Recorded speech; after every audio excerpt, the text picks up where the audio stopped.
the movies and TV shows are a way people have of knowing themselves. When you look at a movie, you're really looking at a mirror for, signs about yourself. So I think we're studying good and evil, and it's healthy.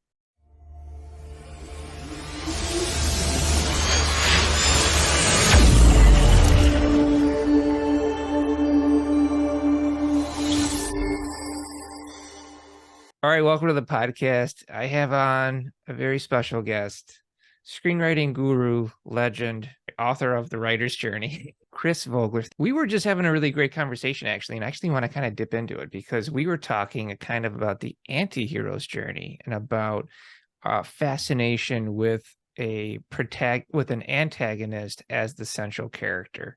And you had some really great takes, and I was wondering if you could just tell me what you're watching right now that has an anti-hero or an antagonist as their central character, and like, what's the fascination right now with it?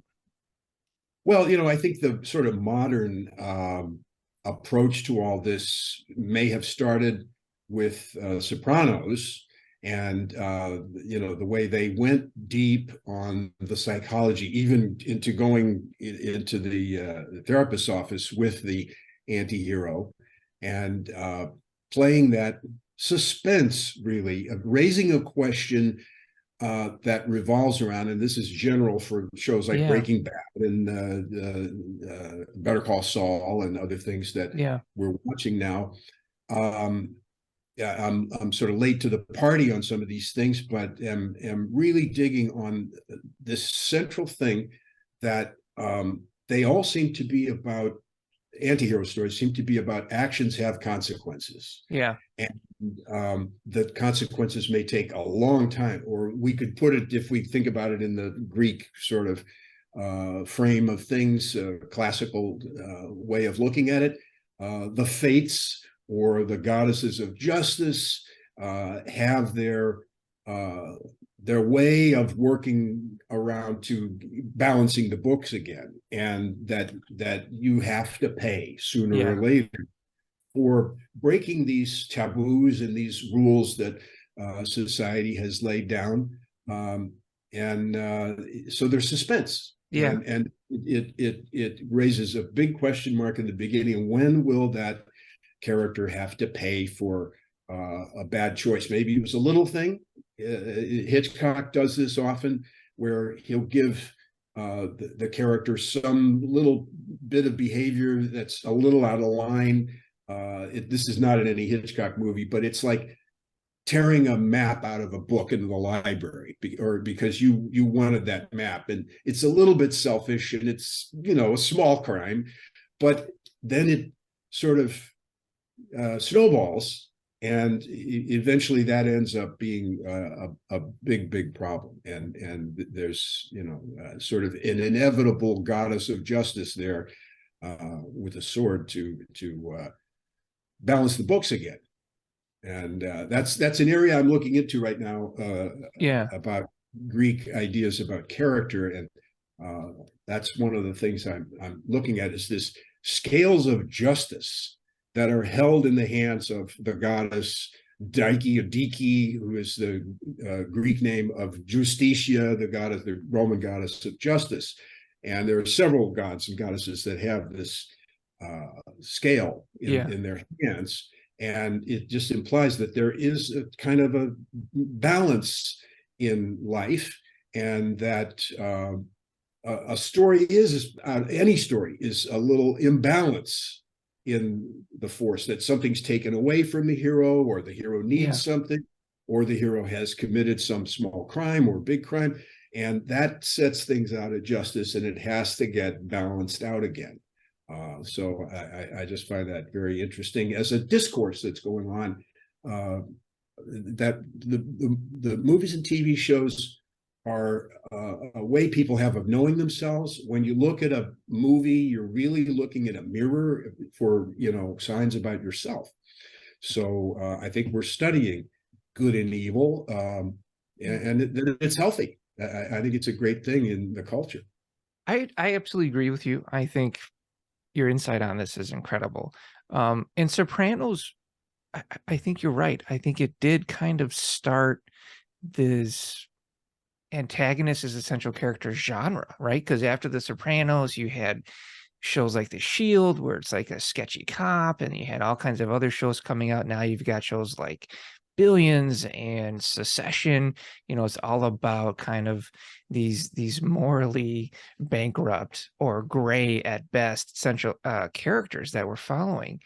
And television is really a great format Yeah. to kind of unpeel those layers of that onion of that character over time. You can do it in a feature, absolutely. You can have the hand that rocks the cradle. You can have these central characters who are corrupt, and we follow it over a 90-minute journey. But it really seems to have legs in a TV show over time, because I think you become invested in these characters, hoping that they're going to get better and improve, and then inevitably they succumb to their nature. Yeah, it seems that one of the keys to the design of these things is that in almost every case I can think of, there is a seed of goodness Yeah, in that person. right. And there is a strong desire, maybe from childhood, to be good or to be seen as good Yeah. by one of the parents. I think that was certainly operative in Sopranos, is that he was trying to please people who were no longer, with us or not functioning very well. So you find yourself going to that, and going, oh, the poor person is trying so hard to be nice and to stop the kind of juggernaut of bad behavior. This, you can go way back with these things. It makes me think of Frankenstein and the Oh, monster who, does these horrible things and probably was a horrible person in life. yeah. But there's the wonderful scene when the monster first comes to life. Right. The scientist, Dr. Frankenstein, Yeah. cranks open a metal door that Hmm. lets in the shaft of sunlight, and the monster goes, ah, like Yeah. light, goodness, Yeah. Yeah.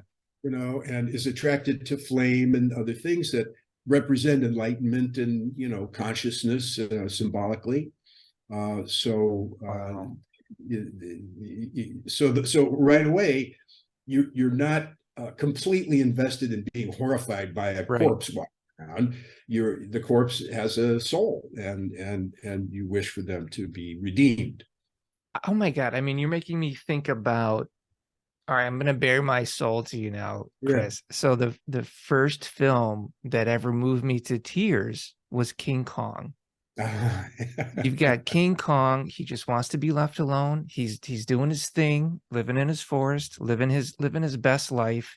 He gets captured, he gets taken away, he gets put on display, he gets abused, he gets misunderstood, and he dies, right? And all he wanted was to be left alone.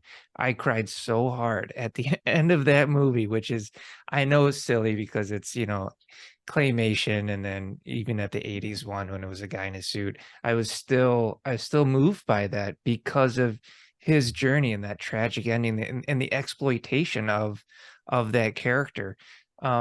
So really seeing that and kind of going through that emotion, and looking at that mirror and seeing a part of myself, as you was Mhm. saying, do you think, in your opinion, or what is your feeling on these anti-hero stories also being a bit of cathartic, being a bit of us seeing these instances of these people, maybe having gone through it ourselves? We've all done things that we regret, and kind of getting that release when watching a show like that.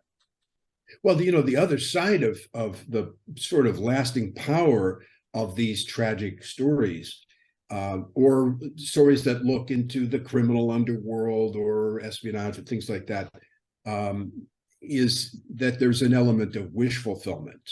That we would all like the freedom of the pirate or the gangster, or even the serial killer, to deal justice in a way Yeah.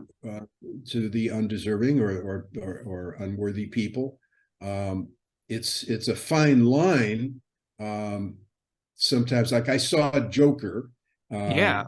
fairly recently, and I thought that there was a real line there and that they stepped over it. And the line was Joker had a lot of justification for hating the world, Yeah. and it had treated him very badly. But I thought morally, they went over the line a little bit because he was dealing out really awful death to people who had only lightly insulted him, Right. Right. and had sort of lightly disrespected him.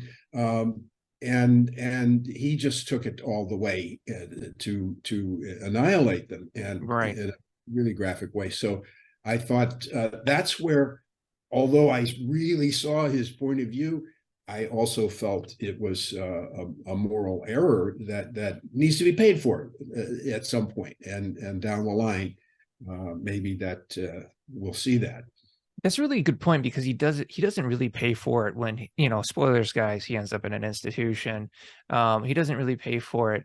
I also was looking at Joker as really a reflection of the times of how the system can fail someone of mental disease. And so you see that failure there, and then you see this extreme reaction, right, Mm-hmm. to that failure.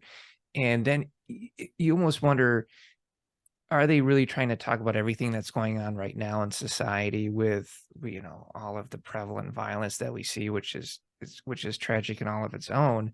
So yeah, I agree with you. I would like to see in a sequel where it catches up to him. Mm-hmm. And we'll have to see where that goes, because morally it kind of gives you a sense of closure, whereas as it ends now, you go like, okay, so things are just chaos. Yeah, I totally get it. That makes a lot of sense. um so you're working on a book right now about uh characters, and is it going to help break down a way a writer can create their own character by using these like almost archetypes of gods? Yes, the idea of the book, which is actually, I'm writing this for a publisher in Italy, so it'll come out first in Italian, and I'll enjoy the Yes. benefits of being in a classical civilization of Rome. But I wanted to look at character, which got a little bit of short shrift in my first book. I dealt with the archetypes, but not so much about the mechanics of dealing with characters in your story.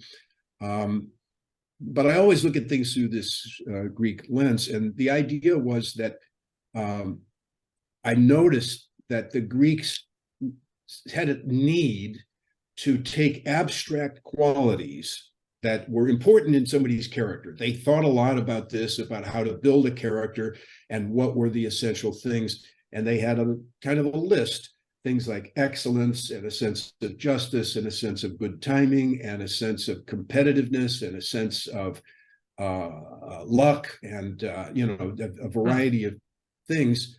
But those were too abstract for the Greeks. So they needed to put it in human terms, give it a human face, animate it, and create a character, a god or a goddess, that represented that. So, for example, they had a real strong belief in excellence, that you should cultivate excellence, like deliberately set out to try to be excellent in every category of your life. And then they said, okay, let's make up a goddess who rules over that. And they created this goddess Arete. And there isn't much known, a lot has been lost, Hmm. but they just told this little story that Hercules, in the very early part of his career, was looking for his destiny and how am I going to live out my fate.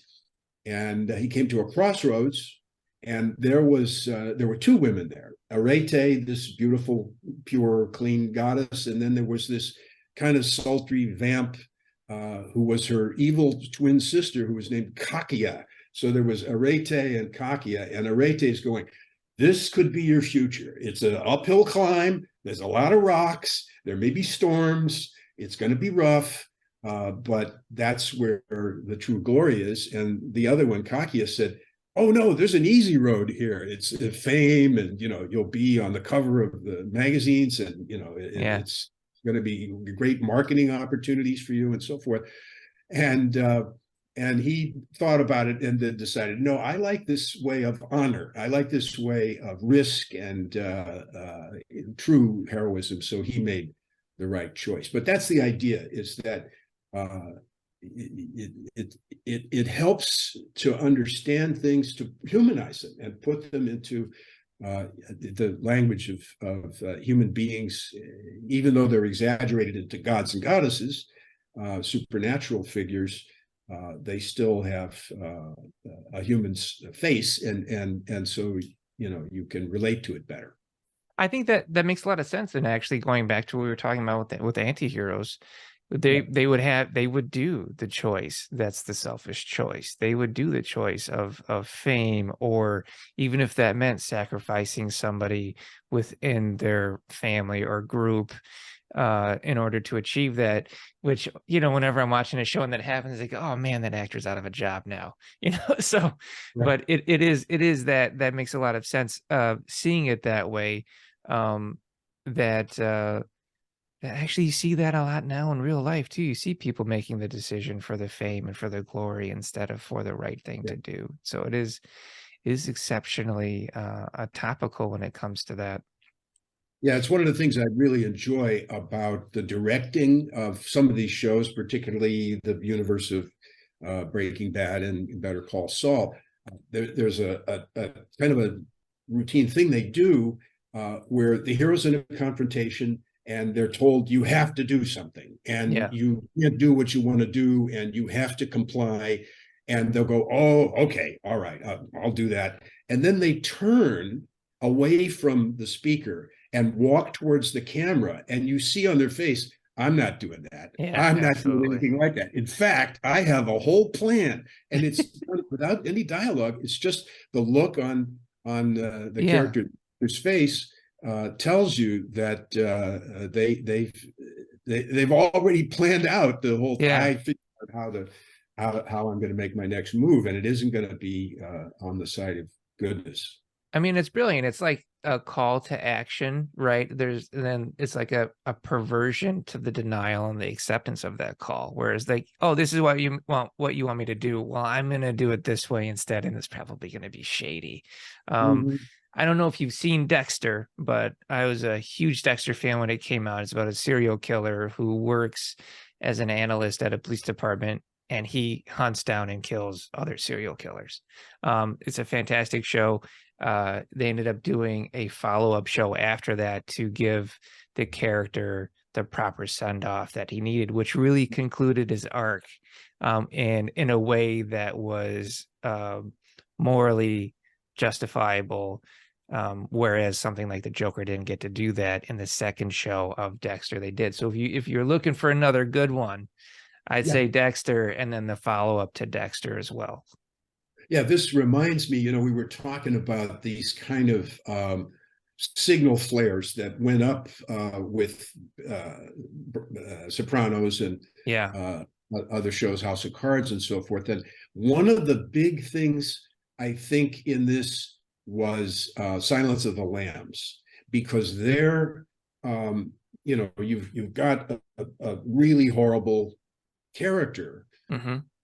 And the way they set it up, it kind of was an archetypal scene that was something that we, the audience, wanted, which was Clarice, the FBI agent played by Jodie Foster, outside the cage looking in at the monster, and starting to have some kind of dialogue with the monster.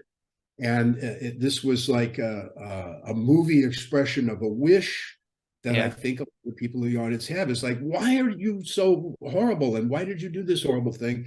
Get a little insight into that. And then they almost turn that character into an agent of good, because he's helping her catch even worse people than him. So very interesting how these Absolutely. things And eventually she's the one who feels like she's in a cage, which is even wild, and yeah, how good that film really is. yeah, yeah. Chris, I really appreciate you being on the show. Is there anything I shouldn't have asked you that I should have? Oh, I don't know. I'm just in a good phase right now.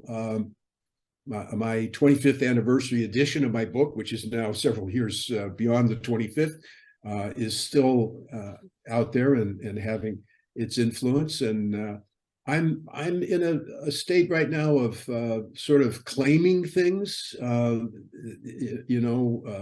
letting people know. I think as you get a little older, you start to look back and realize, hey, I did do some things, and I'm pleased about that. And one of them, I'll just tell you briefly, is there is a motto. It's like the unofficial motto of my film school, which was University of Southern California School of, now they call it the School of Cinema, Television Arts, or something like that.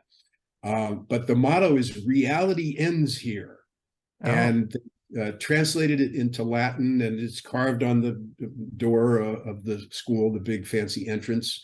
And they even had a student game they played for a while called Reality Ends Here, card game, where you made films and projects based on how the cards were dealt. Oh, that's fun. There's a mystery about the phrase and how it originated. And the legend says it was graffiti that was put on a building that was torn down years ago. And that's the building I went to film school in. And the claiming is that I'm the vandal who wrote "Reality Ends Here" on the building. And the faculty painted it over. They hated it and, were appalled that somebody was graffitiing on their building. But the students kept putting it back.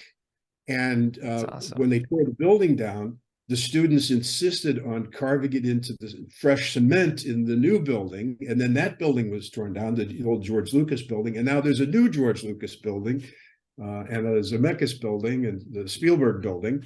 And the Reality Ends Here persists. And now it's sort of semi-official. I didn't write this. A classmate of mine, a guy named Chris Fabiashi, actually wrote it, but came up with the phrase. In a moment of rebellion, we felt we needed to protest about policies at the school. So I put up. I got boosted up and wrote it with an editing pen on the wooden lintel of the school entrance.